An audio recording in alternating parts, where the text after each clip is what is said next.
Welcome to Inside the Mind's Eye, the show, podcast, audio, video excursion where we explore the introspective nature of reality, isness, thusness, and all the things that are good. Welcome back to the show. We've got a good topic today. Self-inquiry is a line of thinking where you start to examine this me within you. So you start to examine the ego, the person or the character or the interpreter of life as it's unfolding within you. You start to examine it. And you ask yourself the question, who am I? Or what am I? Or what is this? And you can go, I'll do it for us for a second here, is when you're sitting or when you're watching or when you're listening, you can ask yourself inside, what is it inside of me that's listening to these words? What is it inside of me that is moving my body or this body? And you follow that line of thought, you follow that question, and you try to find this me, this ego, this person that exists between your ears and behind your eyes that is navigating, controlling, deciding, and choosing whatever occurs in a moment or the moment or a moment in time.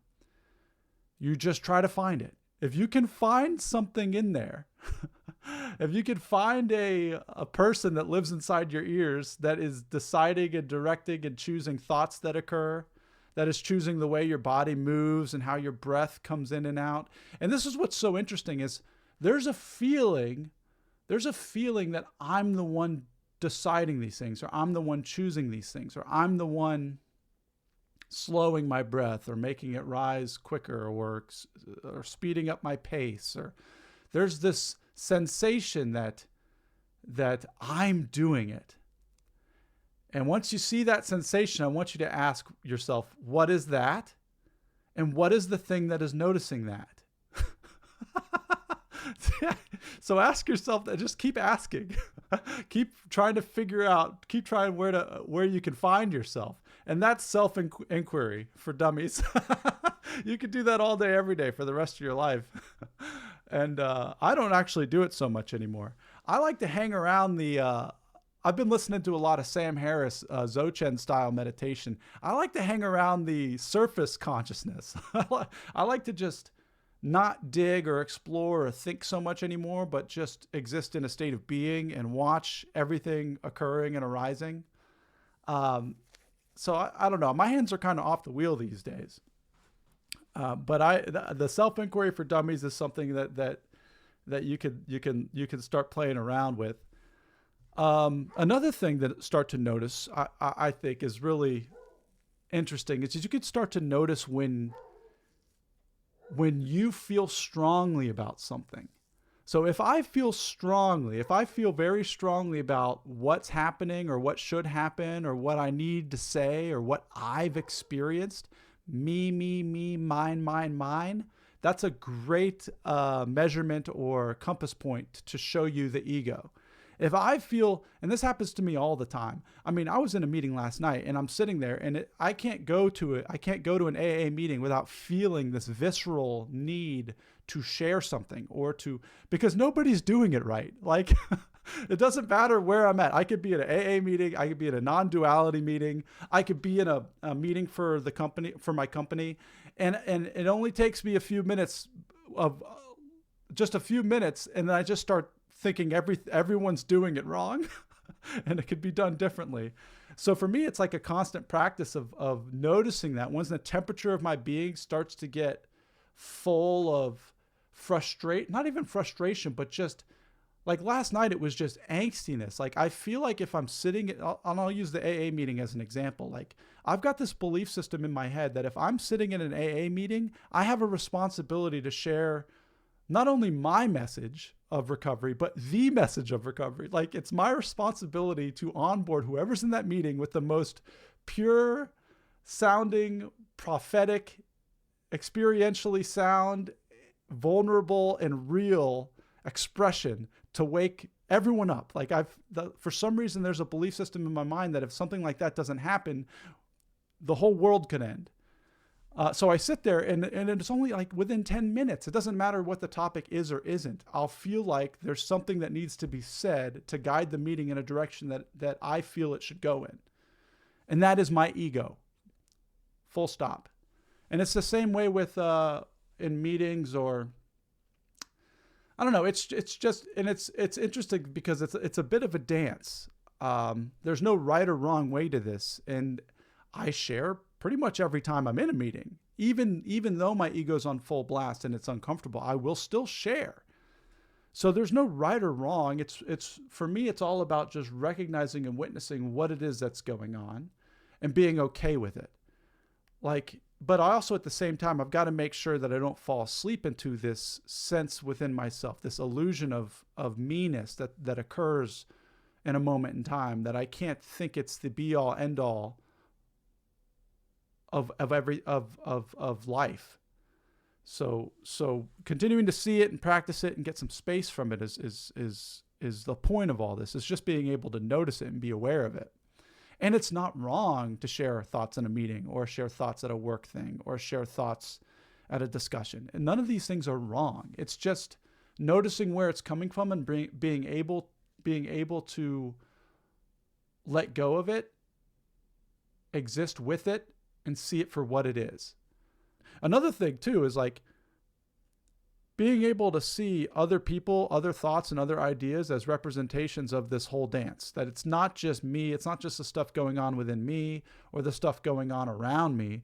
It's the stuff going on within everyone else and around everyone else that's showing up in this field of consciousness. And all these forms and all these ideas and all these concepts expressing themselves and playing themselves within and without of this mind, capital M mind, that's, representing itself or projecting or expressing itself through the agency of our individual experiences and forms. So recognizing, seeing through inquiry, or just from watching the tense, just bubbling up within, the me, mine, this.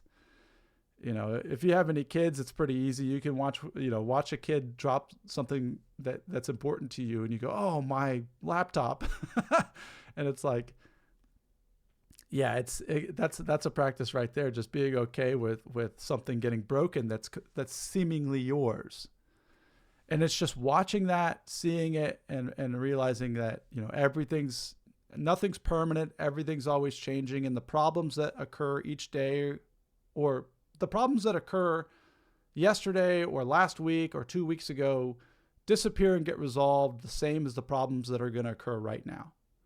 Everything will end up getting dissolved and taken care of, and the extra energy, the extra angst that occurs when it's my responsibility to solve these problems, my responsibility to make sure things don't get broken. When everything's on my shoulders, I have a no good, very bad time.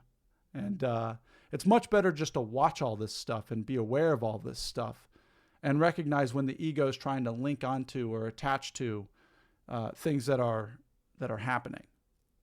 Even the things within yourself that are happening. So anyway, highly recommend the practice of self-inquiry. Just watch what it is. Once you think that you're the one doing something, or you have an idea or a thought, ask yourself, who's that? What is that? And just look a little further backward behind your eyes. But that's all I got for today. I hope you enjoyed it. I hope it was helpful. Feel free to like, subscribe, or comment. Please leave some topics there for me to talk about. Share some of your experience. Anything. I don't know what to talk about anymore. Like every week, sometimes twice a week, I'll sit down here at the computer and I'll be like, okay, let's figure out what wants to get spoken about today. And it's just I hope something good comes out.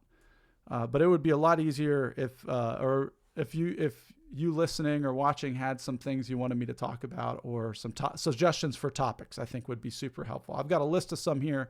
That's how we got the topics today, was I pulled up this list of stuff.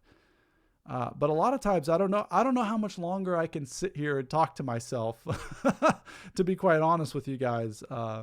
I don't know how helpful my speaking or sharing is. I just don't feel, a lot of times I don't feel connected with it, but I do feel connected when people, ask things.